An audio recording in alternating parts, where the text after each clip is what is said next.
Good evening and good morning to one and all the participants from across the globe. Uh, Hope you and your family are all staying safe. This is your host for today's webinar, myself, Prakash, working at Doences as a competency head for the EBS technical practice. I welcome you all to Oraculars, an initiative by Doences to create a thought leadership forum. As part of this initiative, we are organizing a series of webinars wherein Oracle and industry experts, or we may call doyens from the industry from across the globe, to come and share their knowledge on various topics of interest to that larger community. I'd like to take a couple of brief moment and talk about doyences, and then move on to introducing the speaker and the topic. Uh, Doyences is established in 2006 in Chennai, India, and in Dallas, Texas, US.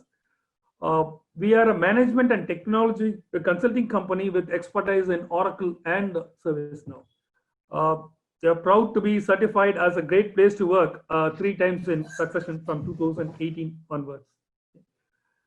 Now moving on to the topic for today, which is planning in the new paradigm, unleash the power of value chain planning. As you may all agree, this is kind of a topic of a more of a need of the hour, considering the challenging environment that you're facing now. Supply chain executives face a tough battle in today's environment, trying to adhere to the CEO's agenda of sustainable growth and shareholder value, while dealing with an ever-changing supply chain business model. As you might all be aware, what we are going through now. The drivers for success are operational flexibility, risk management, and continuous innovation, and they can really only achieve this by bringing analytics and the optimization together into a common platform, as it has been also put across by AMR in one of their recent studies. Specific to the Oracle folks, I think some of the key points that are going to be touched upon today are related to Oracle ASCP, Advanced Supply Chain Planning, Demantra, Global Order Processing, Production Scheduling, and Strategic Network Optimization. Okay. Now, would like to introduce the speaker for today's session, Sandeep Chatterjee, who's a thought leader in the supply chain and planning domain. Well, it may take more than a couple of minutes to even a short intro give a short intro for Sandeep, considering the vast spectrum of responsibilities and rules that he multiple hats that he wears on. Sandeep is a supply chain professional.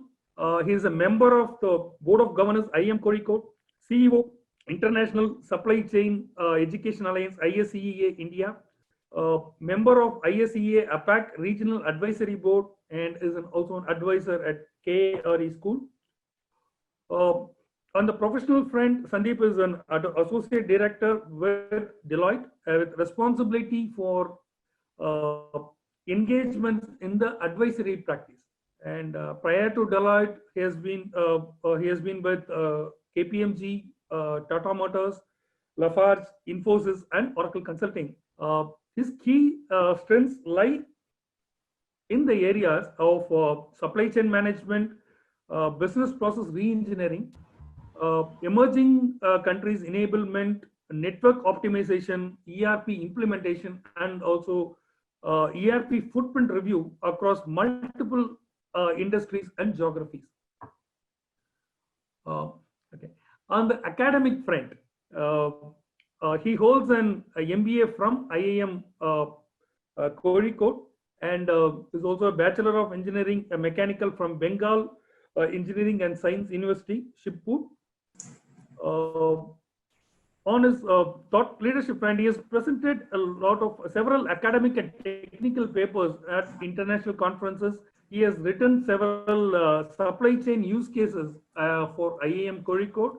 NITIE, XLRI Jamshedpur, and IIT Mumbai. Okay. Well, having said this, on a different note, I have known Sandeep personally and had a privilege to work with him as part of one of the large business transformation engagement for a leading manufacturing organization here in India. And I've always been amazed by the level of industry knowledge coupled with the EBS or Oracle ERP expertise that he carries or he brings in during any of those discussions that we have. I know it's not been. With that short introduction, I would have a couple of requests to the participants before I hand over send it over to Sandeep. I would request all the participants to keep yourself on mute during the session and please post your questions or queries in the chat window, and I will be monitoring that and then putting it across to Sandeep in the due course of this session. Okay? Uh, with this, I would like to invite Sandeep to present the topic. And yeah, over to you, Sandeep. Yeah, thank you, Prakash. I think that was a wonderful introduction. You made me feel like a hero. So thank you for that, and it's my privilege and honor to really talk about it. I know I've been knowing Prakash for the last 6 years, and if you look at it, there were certain things which I know only he can do it. So essentially, I know his worth, and so when he reached out to me, I said, of course, I can do anything for you. So thank you, Sandeep. So essentially, moving on, I will just maybe the structure will be it's a 45-50 minutes, but maybe I will take a pause in between so that if you have any questions, because we will try to make it more interactive. So we'll talk about planning in the new paradigm, as because the COVID has exposed us to all different things and people are looking at different ways of doing business. So essentially, what I have structured into 5 parts. So essentially, what I will talk about how planning has changed in the new world. So essentially, what are the things which have changed? Because essentially, as I say, ERP implementation is just not configuring or just a checkbox, because there is a business angle to it. So it's very important that as a consultant, we also appreciate that, because that is appreciated by our clients. Then I look at some of the VC. Of course, I am not here to talk about VC products because you may know some of them, or people are. There's enough literature available, but I will give a flavor of about what it has offers. Then, as you know, that the future, we are slowly moving towards the cloud. Even Oracle has uh, big bets on clouds. Essentially, that's very important. And unlike SAP, what has happened is the look and feel, the algorithms, some of them have changed. Then I look at a case study, because it's very important that I talk theory and then I talk about what we are doing about it. And finally, I will look at some of the value drivers, in the sense that based on what we have done ERP implementation over the years, what are the tangible benefits? Because ERP implementation is just not a software implementation. You also need to tell the customer what are tangible benefits, because if somebody is putting money, he is expecting some returns. So having said that, let's look at how the planning has changed. Essentially, if I look at it, the classic example, if you look at it, it was predictable, there was stable demand, simple products. The classic example which I give in the 1980s, if you wanted to buy a Bajaj scooter, there's a waiting time of 18 months and people were willing to wait for that. So it was more of a seller's market. So essentially, this is the time when ERP was born and people knew that, of course, this is how business operates. But now, if you look at it, things have changed. It's a much faster market, uncertain. Customer tolerance time has reduced drastically, because today, if the customer doesn't find something in one shop, he will immediately move to another shop. So customer tolerance time has reduced. So that is the reason that any kind of demand sensing or supply planning, it has to be real time. You cannot really look at as a lead time of 2-3 days to run your plan and then go ahead, because the world is changing very fast, and this pandemic has exposed us in a way that a lot of companies were exploring digitization, but which has been accelerated. If you look at it, why I'm talking about it, this is just one snapshot from the Unilever website. So essentially, these are the type of products they distribute across the world. they are manufacturing it somewhere, they are selling it somewhere, they're distributing it through some other means. So if you look at it, while we talk about supply chain as linear, it is never linear. So this is the kind of complexities which we are in. And the only way if we have to integrate it, the only way if we have to move fast is leveraging information technology. So having said that, I briefly touched upon it. Essentially, supply chain has become more complex. The customer tolerance time has reduced drastically. The product variety is high. So that means we are looking at newer and newer ways of doing business. In fact, if I look Oracle as an ERP, essentially, if you look at the advanced supply chain planning product, it has evolved. The demand planning software, which is Demantra, has evolved because these are some of the things which are actually getting in, because the world has changed, world is changing, world will change. So having said that, the key to success, what I look at is rapid flow, because you have to be faster to market. So now if you look at it, Apple as a company, they were always very closed. They never allowed anybody to develop the apps. But Apple also understood that if they have to beat Android, the only way is they have to collaborate. Essentially, they are trying to be close. So having set the background that we are living in a very fast world where both demand planning and supply planning has to be very, very fast. So I will just talk about that. As a planner, we have sophisticated softwares, but still we use spreadsheets. So because the moment you try to go and implement it in some company, the first thing is say, yeah, we have an ERP, but we also use spreadsheet. So this is where the problem lies. And essentially, as a consultant, it's important that if somebody is actually investing in an ERP, let him or her get the value out of it, because it doesn't make sense to go ahead and still use a spreadsheet when I already have a planning engine running. So essentially, this was a survey done that people are still using spreadsheet. Now, if I look at it, any technology implementation is just not I reiterate, because if you look at it, a lot of people think that it's just I take the business requirements, I do a design, I implement the software. It is just not just an implementing a software. There is a process to it, there is a strategy to it, there are people to it. So net, don't think of it as just as a configuration or just as a technical development or just as a profile option or as a checkbox.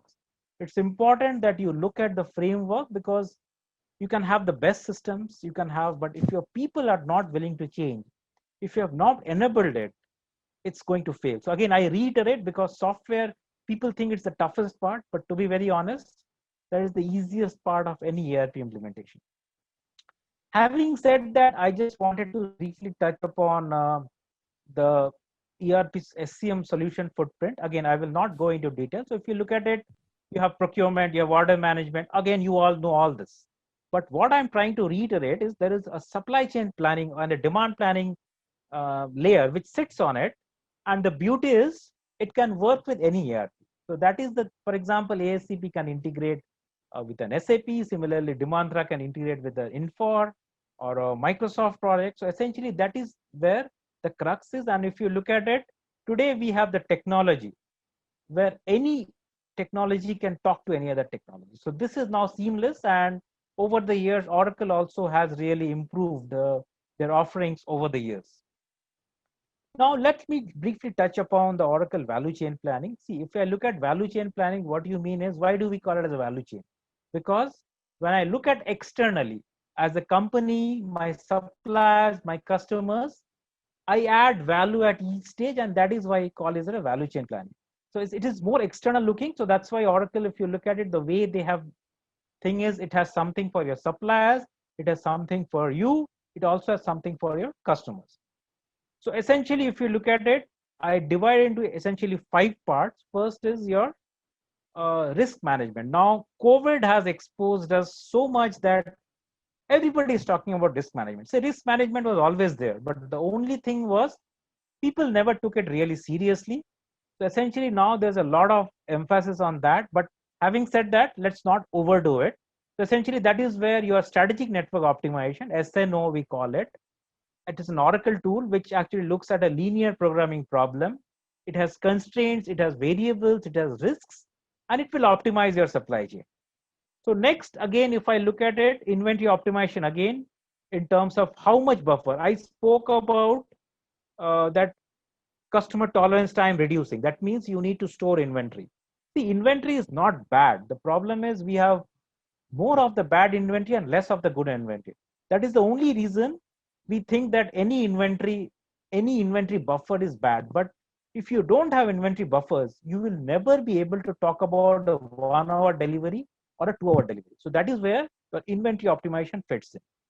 Having said that, let's look at the demand. Again, from a demand point of view, the demand sensing and shaping becomes very, very critical. That is where your Demantra comes in, where you do a sales and operation planning.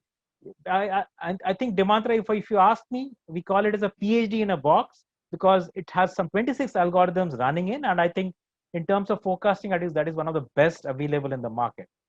And in terms of, again, it has multiple flavors. There is a trade-off planning because, for example, many companies go for a sales promotion or they want to plan it for a 3-month, 4-month period. So Demantra is capable of doing that. So we spoke about risk management. We spoke about demand side. Now coming to the supply side, now you have a demand. You also need to plan your supplies. You need to know when to manufacture, where to manufacture, how much to manufacture, what are the purchase requisition I need to create, what are the transfer orders or IRIS, if we call it. All this is done using advanced supply chain planning. Essentially, it's a global plan. It is one plan for the company where you have a short-term, long-term, and a medium-term plan for the company. Next, again, coming to a slightly granular level where you have production scheduling, which it's sort of more of a shop floor scheduling, while ASCP gives you a global plan. But for a plant to run a shop floor, you need a more granular level. What kind of machines you are operating, which machine has to be operated now. So essentially, that's where production scheduling coming in. Now, having said that, whenever customer comes to you, he or she will expect that I give him a promise date immediately. Essentially, it's not that I will go and check with my production department when they can deliver. So that's a 2-day lag and the customer would have gone to somebody else. So that is where a global order promising, which sits on top of this ASCP product, where the moment you try to book an order, it will look at your constraints, it will look at your demand position, it will look at your supply position, it will look at your inventory position and immediately give you a promise date. So essentially, the moment the customer books an order, immediately you get that this is the day I'm going to get. And finally, as I said, if we talk about a value chain planning, if we don't collaborate, in fact, COVID has exposed us in a big way that we need to collaborate. So essentially, we need to compete and collaborate, because if we don't work with our partners, we will not be able to achieve, because today customers want everything fast. And if I have to do it everything alone, it's impossible, because there's always somebody who can do it better than me. There's always somebody who can do it cheaper than me. So that's why it's important that I get into a right kind of strategic planning, collaboration that gives you. So essentially, in terms of the entire supply chain, Oracle has an offering to look at my entire supply chain. Now, this is how an architecture, I think some of you might have seen it, but essentially, if you look at it, this is how your value chain planning architecture works. So the blue box is your Oracle e-business suite, which is your the base transactional module. You have inventory, you have manufacturing, you have purchasing, you have sales order, you have EAM. All your transaction modules are here. So what essentially it does is, when I have to plan for it, the first thing I need is a forecast. So essentially what it does is Demantra. It looks at your sales order history and it throws you a demand plan. Now, what happens is the production guys will look at the constraints, they give you a supply plan, and finally there's a financial angle where you look at a budget. So essentially, though I am capable of producing so much, I don't have so much budget. So finally, all these three have to be united with a senior management review, so agree on the final forecast. So for the next 3 years, this is what my demand picture will look like.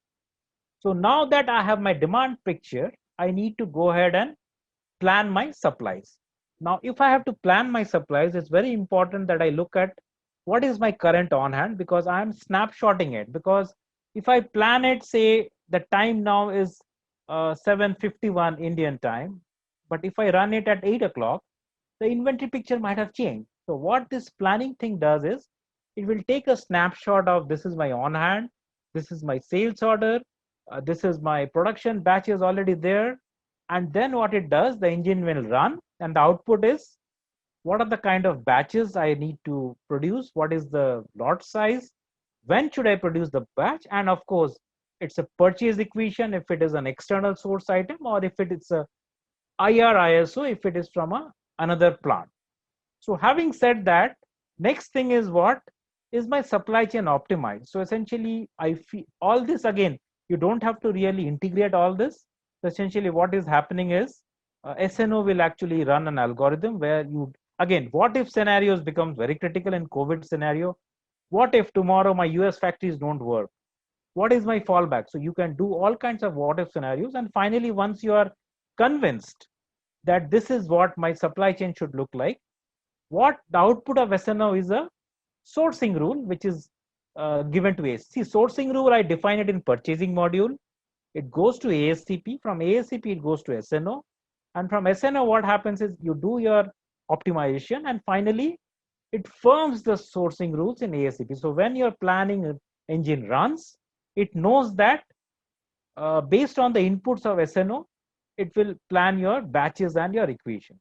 And of course, once your ASCP has given you the global plan, you will look at production scheduling, where again, what if scenario in the post-COVID scenario has become very, very critical. So essentially, that is where you will look at your production capacity. You will, what if this machine breaks down? What if this machine has to be diverted? So you can look at all your scenarios, and finally you publish your plan. Again, this is what I'm saying. Of course, from an Oracle point of view, these products were always there. Essentially, ASCP is Oracle's own product. Demantra was bought, SNO was bought, PS was bought, but they have nicely integrated to give you a holistic view of the entire supply chain. Now, I spoke a little bit about the modules. I will not get into too much detail here. So essentially, we spoke about ASCP, which is supply planning. We spoke about collaborative planning, what you are doing is you are collaborating with your suppliers, because you share your forecast with your suppliers and you get a supply commit. Similarly, a customer will give you what he wants, he or she wants, and you give a commit. Then there is a whole sort of products around Demantra, which is nothing but your demand planning, and global order promising. We spoke about it, that the moment you book an order, you get a promise date based on your supply and demand situation. What we didn't speak about is the rapid planning. What happens is, again, Oracle ASCP usually it's high on memory. It takes a while to run it. So Oracle came up with a lighter version, which is rapid planning. So essentially, what happens is you can do a scenario on the fly. So that is again, it was a competitor to tools like Kinaxis, because the simulation, it's a light module, and the simulations can be done much faster, because people were complaining that ASCP is too heavy, takes a lot of time. So that's why rapid planning was brought in. And of course, you have service parts planning, where if you have a lot of spare parts, again, there's a whole lot of algorithm around that. And on top of this, we have advanced, again, Prakash briefly spoke about the importance of analytics. So we all know about OBIE. So essentially, if I have to talk about OBIE for the planning modules, it is APCC, Advanced Planning Command Center. So essentially, it takes data from all your planning modules and gives you an enterprise. It's like a control tower. Everybody's talking about a control tower today, where you get an enterprise view of what is happening in the company. So APCC is a good way of looking at the control tower. Now, I will not go into too much detail. In fact, we briefly touched upon it. Essentially, in terms of a supply chain plan, is you first have a consensus forecast, then you run your plan, you do your analysis, you run your simulations, and finally, you take your things, all your input from your ERP, and finally, whatever ASCP recommends, it goes back to ERP, because your batches, your purchase equations, your discrete jobs, your IR ISO, all happens in your ERP system. So that is where the to and fro happens, and that happens based on the frequency when you run the plan.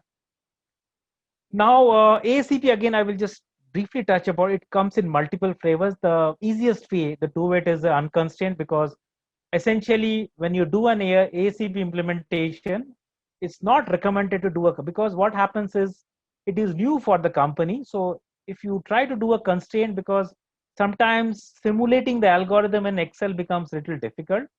So first thing what we do is we usually go for an unconstrained model where we run it for maybe 2 months. Once the client is comfortable, then we start moving the constraint.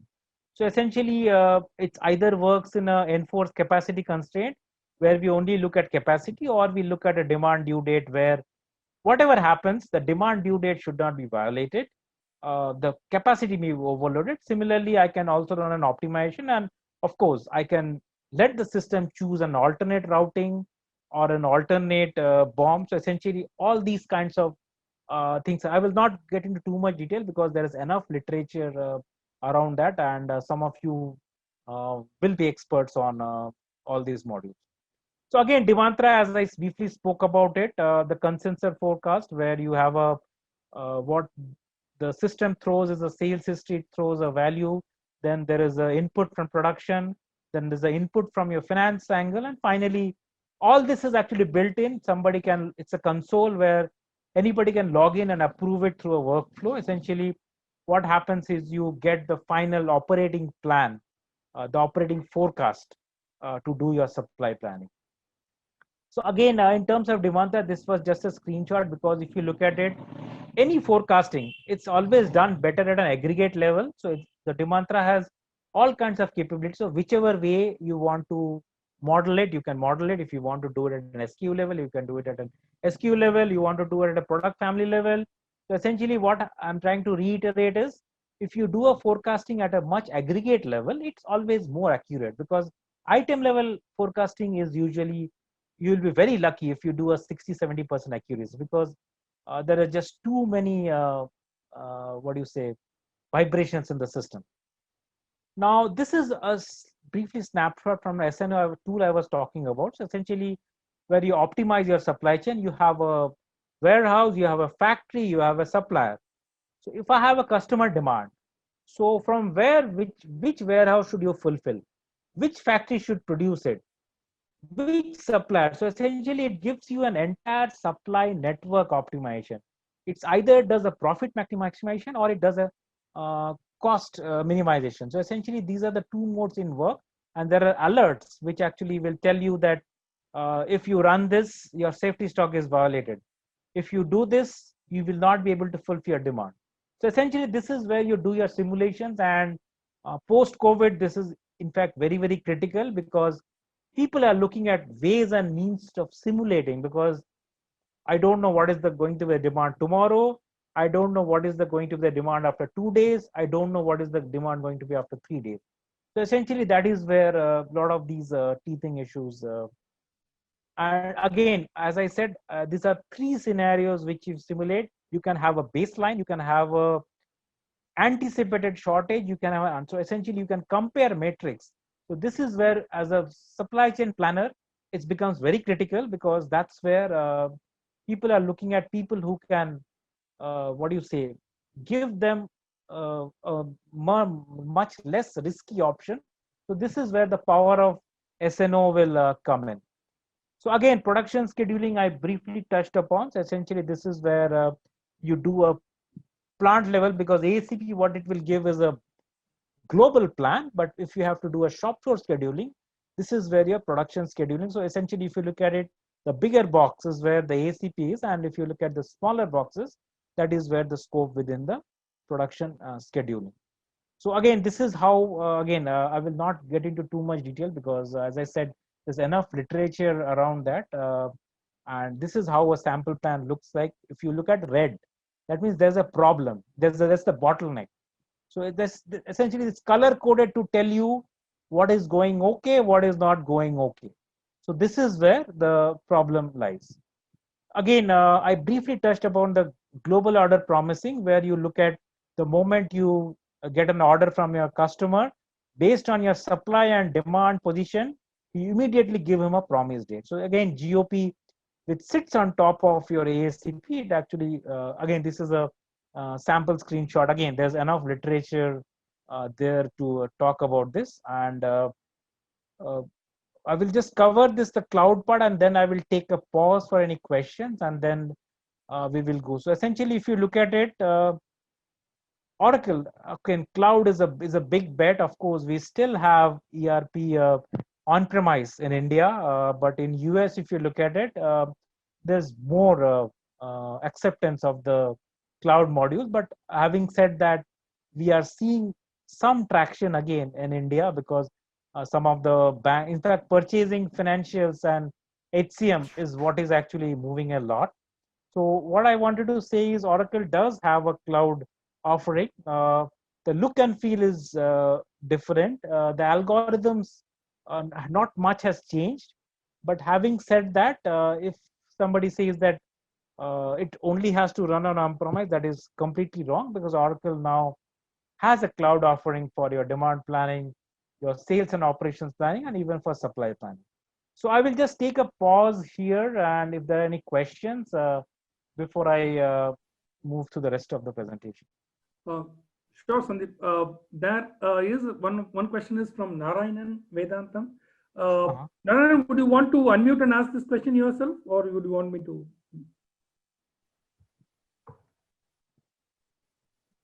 Let me see the participants. Okay.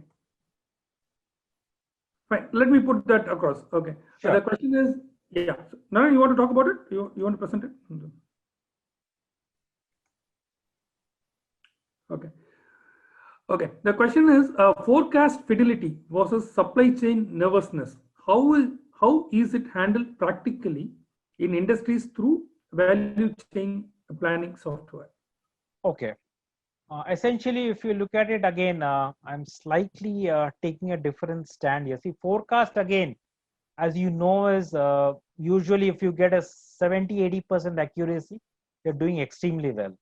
But if you look at it today, the way it is, COVID has actually exposed us, because I don't know, nobody is able to forecast. It's not possible because the uncertainty is too much. So essentially, that's why what people are talking about, just not a pure MRP, people are talking about a demand-driven MRP. So in demand-driven MRP, it is often, what is it? Your sales order is your actual signal, but you still use forecast to size your buffers and time your buffers. So essentially what I'm saying is, I look at my 2-3 years of usage, I look at an average daily usage, and based on that, I will keep my inventory buffers. So essentially what happens is I will actually sense my actual demand. And now if you look at it, Oracle has an offering around IoT. So you can sense your demand on real time. So that gets fed into that. And based on the buffers, you can actually run your own supply chain. So nobody is really talking about forecasting. Of course, if you look at it, there is enough literature around DDMRP, demand driven MRP. In fact, SAP is the latest one, which has actually incorporated this algorithm. Oracle has not yet done it. But having said that, it doesn't need a sophisticated software. You can simulate it in Excel. But having said that, there are, of course, very, very cheap software, not cheap, there are very, very light softwares available in the market, which does your forecasting on a DDMRP. So essentially, if you look at it, forecasting is not the way forward. But having said that, if you're an Oracle shop, we still don't have an offering around demand-driven MRP, because demands are still works around a forecast. But SAP has recently embraced it. Maybe futuristic, maybe tomorrow Oracle will also have it in their algorithm. So that is because MRP has certain limitations, in the sense that it always nets to zero. It always leads to a bullwhip effect, because you are not decoupling your supply chain, you don't have inventory buffers. So that is not the way. If you ask me from a process, from a supply chain practitioner point of view, I think forecasting is not the way. It's the demand-driven MRP which is the way forward. Thanks, Sandeep. I believe Narayanan has a few more questions to answer. And Narayan, I believe you are unmuted. Please, can you go ahead and put it across?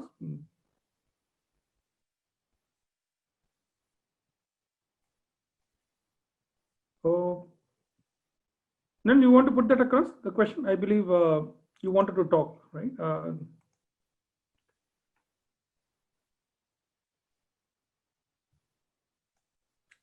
Okay. Okay, there are a couple of more questions from Narayan. Probably I'll put it across. Probably we are not able to hear him through. Sure.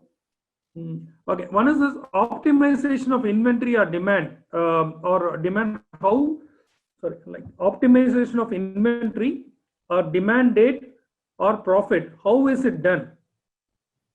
Optimization of inventory, demand date or profit. Okay, it's actually a very good question. So if you look at any supply chain, if you're a raw material, if you store a raw material is still cheaper. The moment you manufacture something, you have added some value, so that is expensive. Similarly, as you move down the supply chain, you are holding costly inventory. So what this inventory optimization does is, it looks at your ordering cost, it looks at your carrying cost, it looks at your safety stock, and then it actually throws that this is where you should be storing inventory. Because as I said, inventory stored in raw form is cheaper than inventory stored in FG form, because you have spent a lot of money in adding some value. So essentially there's an algorithm which runs, and in fact it also does an inventory rebalancing, whether if you have to move this inventory from the other part where the carrying cost is less, it will still do that. So essentially there's enough literature happened, but having said that, it looks at few factors. Again, carrying cost, it looks at your ordering cost, it looks at your storage cost, it looks at your safety cost, and then it's like a linear programming. You have an objective function, and you have constraints, you have variables, and you look at it. You can always do it on a pen and paper, but because of so many constraints and variables, you need to do it on in a software. That's the only difference. Okay. So, thanks, Anil. Narayan, you are already unmuted. I believe you mentioned that you would like to talk, but can you go ahead and please say something like?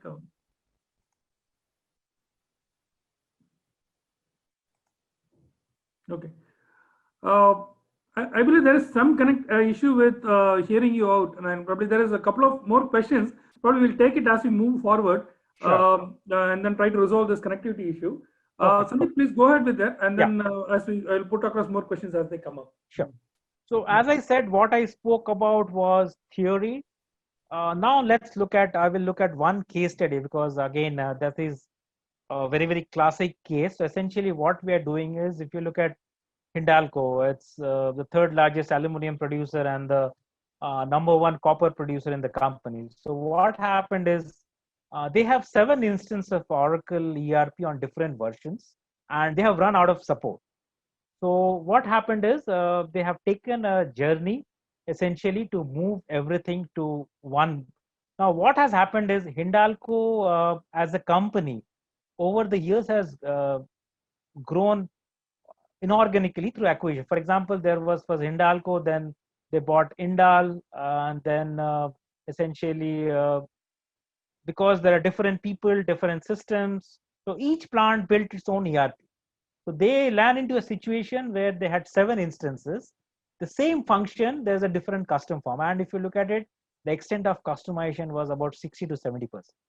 So essentially what happened is, they looked at, they spent about a year evaluating the product with SAP and Oracle. But because this company has been using Oracle for about 20 years, because from a change management point of view, they said that we will do it with Oracle, and Oracle is easier to customize, because SAP is a little more robust to customize. So essentially, if you look at it, they have an ordering, where again, the ordering is a critical thing, because it's a metal, right? So everything, pricing has to be linked to your London Metal Exchange. So that was the first complexity. Now, if I have to look at the production, again, production, what happens is, it's a fast moving plant, and what happens is, the way, because there are so many batches, it is just not possible to actually do a data entry. So they wanted an interface between the SCADA machines and Oracle, so that the moment the operator does the entry, it automatically gets interface. So that was the second complexity. The third complexity which happened is, they never had a sales and operation planning, because what happened is, it's a make to order scenario, because typically every customer will come with its own specs. So they never had a formal sales and operations planning process. So what they first needed to do is get a process like, this is how we will do our sales and operations planning. Their supply chain was never optimized, and essentially production scheduling was just on Excel sheets. The planner was actually working with 5 6 Excel sheets, which was very, very frustrating for it. The next complexity which was happening was from the plant maintenance is they have, it's a manufacturing a huge asset base, and the kind of requirements is they want everything on a mobility, and what we looked at is Oracle EM was not able to provide all kinds of mobility. So that's why there was a mix of third party tools which I looked at. In terms of procure to pay, it had its own challenge because they do a lot of this, they call it a tolling, where they actually send material outside the plant, and the standard OSP doesn't fit in. And remember, it's an OPM. They are a process. They're one of the largest OPM bases. And to add to that, they had your SCADA machines. They had their own Exim software. They had their own hedging, because Oracle Treasury is not really that good in terms as a hedging module. Similarly, they had a mines different system. They had a license tracking system. So all this has to be integrated, and they had mostly on-premise, but they also had a cloud.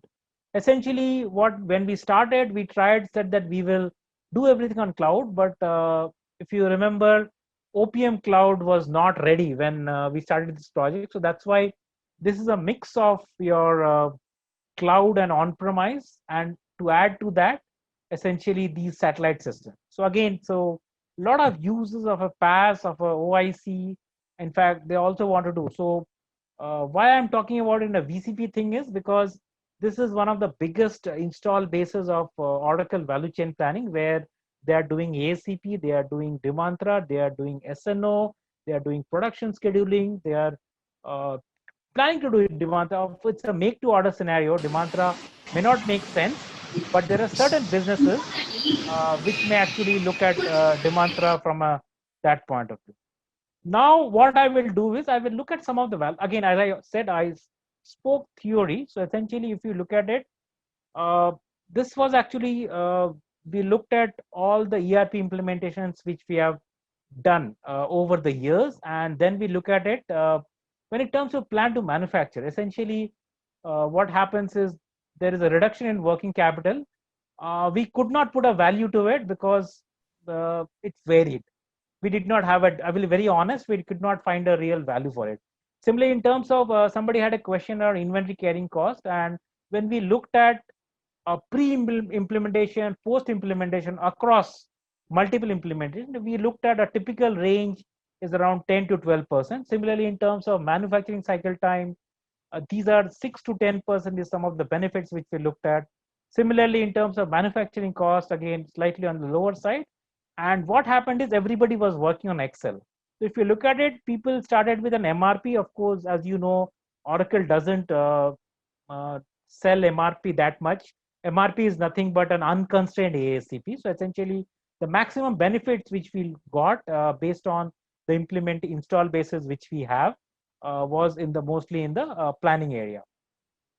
Similarly, in terms of as I move on, in terms of subcontract manufacturing efficiency, these are some of the ranges. Of course, what I will do is this is nothing confidential about it, so I can always share this presentation as essentially these are some of the numbers, some of the benefits which we got, because it's very important when we look at any ERP implementation. It's just not a software, because somebody is paying for it. We need to have a way and ways and means of quantifying it, because essentially, if you look at it, today clients are smart. The first thing when you go is, of course, you are going to do Oracle Transportation Management. I want a reduction of 8% in my transportation costs. So that is the first thing which comes to us. So essentially, if we are not able to really quantify, or we are not able to give a value to it, it will be very, very difficult, because the competition is increasing. And the thing is, unless we have something to differentiate, it will be very difficult to actually do a successful implementation. Similarly, in terms of order to cash, these are some of the benefits. If you look at it, the largest benefit where we have seen is mostly in the sales quotation process. The the cloud way, in fact, where people have benefited the maximum, because most of them did either through telephone or an email, which was always slow. Essentially, again, I'm talking from a cloud point of view, because from an on-premise, it's not easy to compare, because you cannot, it's not always an apple to apple comparison.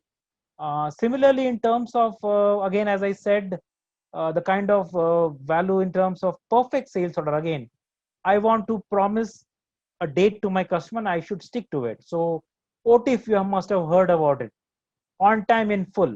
So if I have said, every supply chain practitioner is actually evaluated on OTIF. If my OTIF goes for a toss, it's my performance is not good. So essentially, this is where we saw the maximum benefits. Essentially, we saw a process, and of course, we enabled the process using Oracle ERP. In terms of procure to pay, if you look at it, the maximum benefit which we found is in terms of purchasing productivity, because what happened is approval workflow. Typically, what happens is it files this move, right? For example, if I have requested for a requisition, so that moves from one table to another, then to another. But again, this is no rocket science. But as I said, the ROI, everybody is looking at a return on investment, because now with this COVID scenario, everybody is trying to preserve cash. So all the way, it has become more important that we tell the customer, show the customer, this is where the money is. It's not easy to quantify, but if you really look at a pre versus post, again, as I said, the benefits of an ERP, you will not find it immediately, but maybe it's a 6 months, 7 months. So that's why whenever you are with the customer, never leave a customer, because not for new business, but just for a relationship point of view, just for validating what you have done. Because in fact, what you have done is, what happens is, there have been customers where I have implemented 15 years ago. I still get a call from them that yes, this is what it is. This was working well. This was not working well. So essentially, you never leave your customer, because the engagement doesn't end once the ERP implementation ends.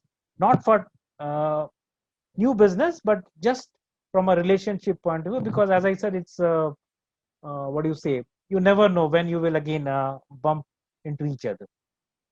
So moving on, again, in terms of strategic sourcing, where the major focus has been, people are looking at how do I reduce my cost. So of course, Oracle, again, in terms of reverse auction, there are multiple features there, but I'm not going to talk about it again. So we were able to quantify. So these are the kind of improvement ranges which we have seen based on the study which we did on all our install bases. And again, that is where the customer will keep on coming to you. So this is what I had. I know I rushed through a few of the slides in the interest of time, but I will be more than happy to answer any questions. And of course, you can always send me an email, or I will be more than happy to answer any of your questions. Sure, Sandeep. I think we still have about 10 minutes Yeah. to go through that scheduled this one. I believe Narayanan has got a couple of questions and he's been trying to ask that himself. Narayanan, I have unmuted you. Please, could you try and ask the questions, please?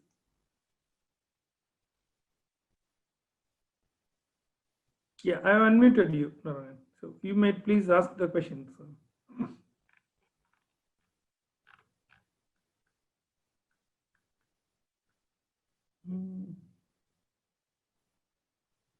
Okay, I still see some challenges there, but let me That's fine. put those, let me put those questions. Couple of things which have been missed out. Just let me go through that. Okay. Forecast versus order flow is not uniform across 4 weeks and is the problem. So that is something, okay, I think that is a continuation to some of the earlier question, I believe, in terms of optimization of inventory. I think that is what it was. So I believe that. So probably let me move on to the other question. In India, how many success stories are in implementing ACP constrained and optimized plan and not using spreadsheets parallelly? Okay, I think that's a very good question. So essentially, if you look at India, if you look at it, Aurobindo Pharma, they are running it well. Conagra Foods, again, it was Agrotech Foods. They have done it well. I think these were the two implementations I was involved with.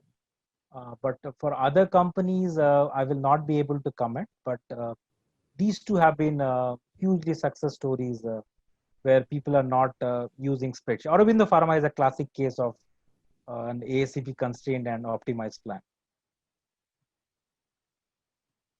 See, in India, I will tell you where the problem is, because what is happening is people believe that if the software comes in, I will become redundant. So that is the reason there's a lot of people are not open to change. So that is the reason ASAP implementation is a difficult game in India. So I will be very, very honest about it. But having said that, we have successful implementation of ASAP in India as well. Let me just scroll through and see if there are any further questions or okay. Should ASCP be a top-down policy? Okay, no. Essentially, what happened is, of course, you need to have the buy-in of the top management. But having said that, you just cannot push it, because it's very important that the middle management is convinced. Because what happens is you will push it, but the moment you go away, people will stop using that software, because I have seen it from my personal experience. It can never, but having said that, I cannot have a democracy, but it's very important to get the buy-in of at least the senior people in the middle management, because that will make my job easy. But it can never be just be a push from the top. It doesn't work, because people will throw away the software.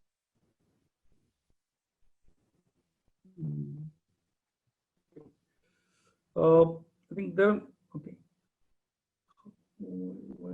Okay. The one more question follow up to that is why is there so much of resistance from for implementing that? Any software, it actually is there to enable us, to aid us. But what happens is, if you look at it based on my experience in India, people are so reluctant to share data. First thing, they think that if they give data, I think their importance will go away. Second thing is, there is always a intuition. See, ASCP, what it does is, it will throw a recommendation, and it is up to the planner to decide whether he will go ahead. But people think that what ASCP is giving is sacrosanct, so the system will do everything for me. I will lose. I am not needed. That is the reason there's so much of resistance, because we still don't trust people. It's a culture change which has to happen. See, the same product, it works so well all across the world, but we have so many challenges in India because mainly of the mindset. See, there may be limitation in the software, because some companies where I have worked in, of course, I have my share of failures where we could not. For example, Suguna Poultry is a classic example where ASCP was not successful. Why? Because if you look at it, it's a growing bird. Because what happens is, in any chicken, it grows every week, so that chicken doesn't get consumed. So it's a always growing bird. So that's why the ASCP is not built for that kind of industry. So that is why it was a failure. But having said that, if we know that it's the industry is correct, if we get the buy-in from the people, I think that's where the problem is. The thing is, people are very scared about, because then I don't get to use my intelligence. ASCP does it for me. That is the precise reason for the failure of ASCP at some implementation, at some customers. I think there are a couple of questions which we received prior to the session. One of them, there is also one of the questions which I have personally, is that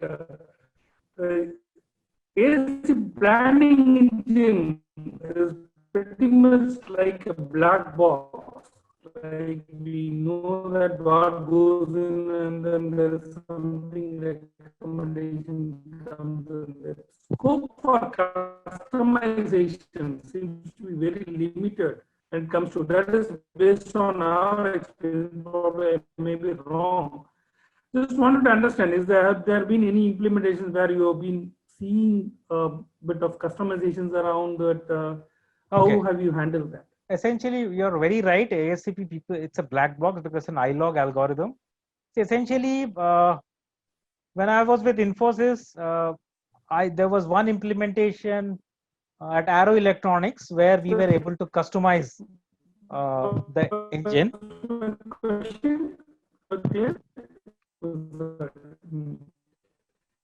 Prakash, sorry, your actually voice broke. Hello. Yeah, yeah.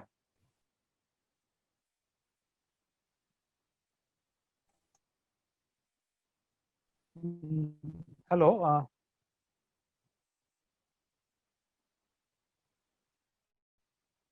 I think we lost him.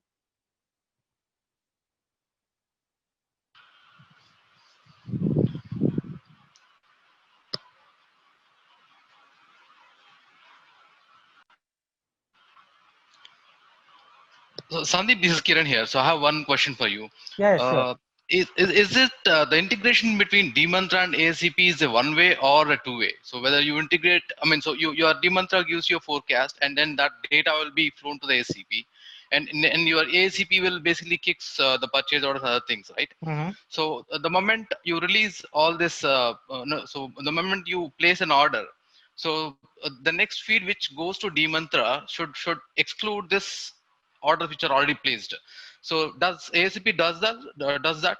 So Yeah, whether the what data feed happens that is, goes to dMantra will capture this as well. so essentially ASCP, what happens is the recommendations once you decide as a planner to implement, it goes and sits in your ERP, right, in your EBIS. So dMantra will take the next feed from EBIS. So it's a one way from dMantra to ASCP because that gives you the forecast. Because ASCP will talk to the EBIS to release the orders, which dMantra will collect from your e-business suite. Okay, got it. Thanks, Sandeep. I think Prakash, what I understand his question was, it's very difficult to customize ASCP because it's an have you ever seen. Essentially, I'll be very honest with you. Of course, ASCP does works on the iLog, and in my career, only in one client, Arrow Electronics, where we were able to we actually customized it. But having said that, it's difficult. Now, what you have seen is, of course, all of you know Inspiraj. So Inspiraj was started by all the people are from Oracle APS development, so they know in and out of the product. So it's very, so if you look at most of the ASCP implement, in fact, Inspira started with a VCP implementation because these people are from product development. They knew where the gaps sit. They knew where to customize it. So Inspira has been very, very successful in customizing ASCP as a product. Only for the precise reason is most of them had developed ASCP, ATP, GOP. So that was the advantage which they had. But otherwise, I agree with you that it's a black box because when I implemented SNO, I really had to simulate everything on Excel sheet and decipher what the algorithm talks in. So it's not easy, but again, having said that, people have done it.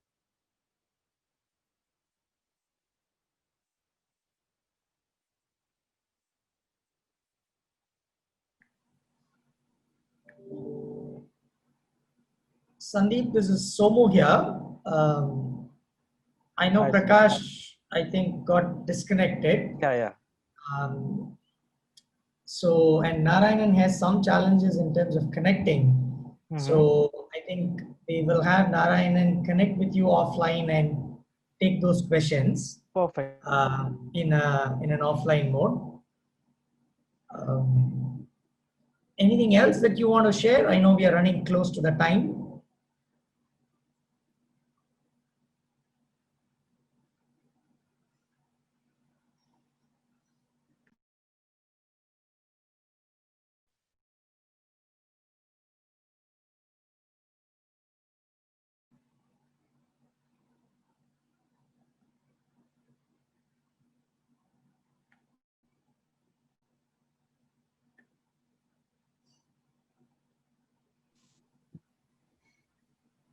Hi Sandeep, can you hear me? Yeah, so actually there was some connectivity issue. Yeah, so I got it. So Narayan, you can connect with me offline, so not a problem. So I will be more than happy to address whatever queries you have. That's good. And we're running close to the time. We're actually 1 minute past the time. Anything else that you would want to share before we conclude, Sandeep? I think a lot of people think that it's impossible. Because I think if it's a very interesting field to be in, and in fact, every customer is different. The kind of supply planning, demand planning they do is, again, for me, every implementation has been a learning experience. So essentially, there have been success, there have been failures, but essentially, at the end of the day, I turned out to be a better individual after the implementation, whatever be the outcome. So I always look at any implementation that way. Very good. I think that's the spirit that all people should have in every project. Good. Thanks for your time. It was really interesting with all the analogies that you had. Otherwise, supply chain planning could become a very dragging topic. But with all the analogies that you used, it was very engaging. And your real-time case studies and some data from the project made people also understand the intricacies of it. Thanks for taking your time and doing this for us. And we will be in touch. Sure. Thank you so much. It was a pleasure being here, and I think I personally actually had a very, very enriching experience. Very good. Thanks everyone for joining, and stay safe. Bye then. Bye-bye. Bye. Thanks, Sandeep. Thanks. Bye everyone. Thanks, Sandeep. Thanks. Thank you, Sandeep.